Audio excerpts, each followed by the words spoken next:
negara-negara barat dilaporkan siap mengubah posisinya dalam konflik Ukraina-Rusia. Mereka disebut-sebut siap memaksa Ukraina untuk meserahkan wilayah demi terjadinya gencatan senjata dengan Rusia.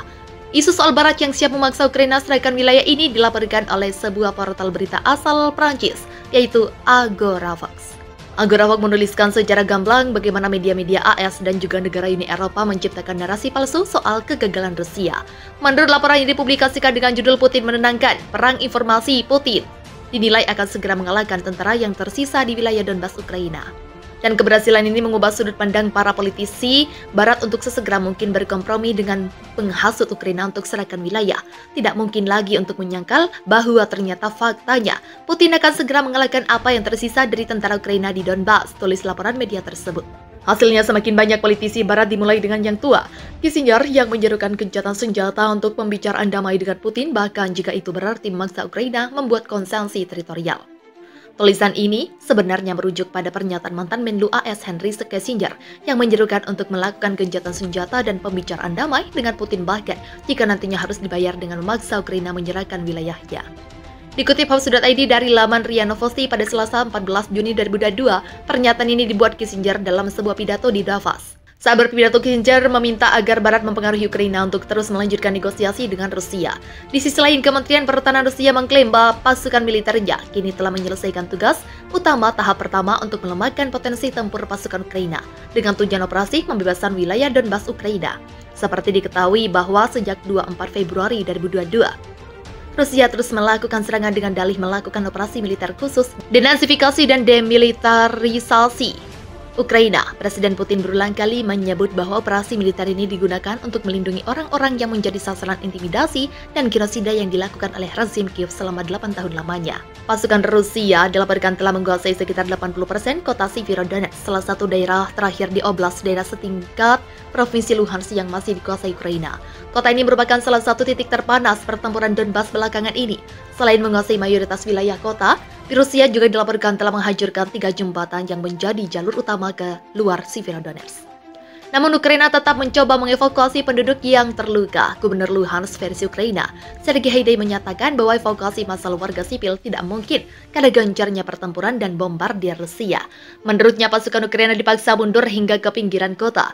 Ia mengklaim Rusia menggunakan metode bumi hangus dan serangan artileri berat. Masih ada kesempatan untuk evakuasi bagi penduduk yang terluka. Komunikasi dengan militer Ukraina dan penduduk setempat, kata Haidai kepada Associated Press Selasa 14 Juni. Walaupun pasukan Rusia terus mendesak, Haidai menegaskan Severodonetsk belum sepenuhnya diblokade dari Ukraina. Severodonetsk masih ditinggali sekitar 12.000 orang ketika pertempuran terjadi. Sebelum invasi Rusia, populasi kota ini mencapai 100.000 jiwa. Haidai menambahkan lebih dari 500 penduduk berlindung di pabrik kimia azot yang berulang kali digempur Rusia. Dalam kurun 24 jam terakhir, Gubernur Luhansk itu melaporkan bahwa terdapat 70 warga sipil yang berhasil dievakuasi. Beberapa pekan belakangan Rusia menggempur posisi-posisi Ukraina di kawasan Donbas yang terdiri dari Oblast Luhansk dan Donetsk, dua daerah yang diklaim separatis pro-Rusia. Mengenai Donbas, Presiden Ukraina Volodymyr Zelensky mengakui bahwa situasi pertempuran berlangsung sulit bagi pihaknya. Situasinya sulit, tugas kami adalah melawan balik, kata Zelensky. Mantan PM Rusia peringatkan, jika Ukraina jatuh, negara-negara Baltik sasaran berikutnya. Mantan Perdana Menteri Rusia Mikhail Kasyanov memberikan peringatan keras kepada dunia. Kasyanov menyebut, jika Rusia memenangkan pertempuran di Ukraina, maka negara-negara Baltik akan menjadi sasaran berikutnya. Kasyanov saat ini adalah seorang pemimpin oposisi menjabat sebagai PM Rusia antara tahun 2000 dan 2004, ketika Putin menjadi presiden. Sebelum bekerja di pemerintahan Putin, ia telah meliputi beberapa peran dalam pemerintah Boris Yeltsin. Politisi berusia 64 tahun ini berbalik melawan Putin pada 2008 saat menjadi kandidat saingan dalam pemilihan presiden. Dikutip dari Newsweek, Kasyanov ditolak berpartisipasi karena alasan politik.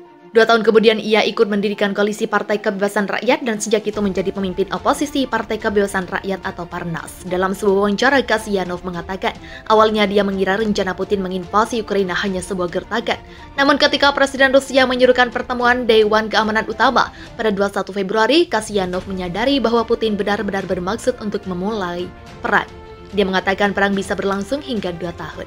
Menurutnya, Ukraina harus menang melawan Rusia untuk menghindari konflik meluas ke daerah lain di Eropa. Apabila Rusia yang menang, dikhawatirkan serangan akan berlanjut ke negara-negara Baltik. Jika Ukraina jatuh, negara-negara Baltik akan menjadi yang berikutnya, kata Kasyanov.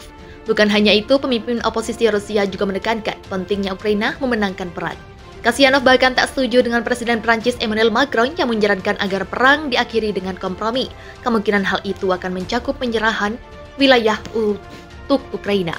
Menurut Kasyanov, perang di Ukraina akan berakhir dan mengubah Rusia. Namun politisi berusia 64 tahun itu meyakini bahwa Rusia akan kembali ke jalan membangun negara demokratis.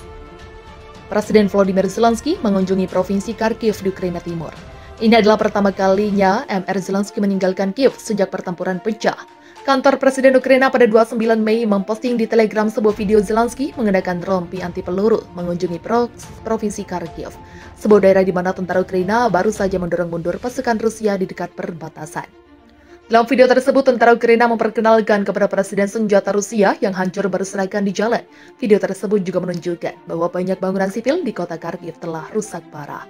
Dalam perang ini, musuh melakukan segala yang dia bisa untuk setidaknya mendapatkan beberapa hasil. Tapi mereka pasti sudah lama mengerti bahwa kita akan mempertahankan tanah air kita sampai orang terakhir. Kita akan berjuang dan pada akhirnya akan menang, kata Presiden Zelensky.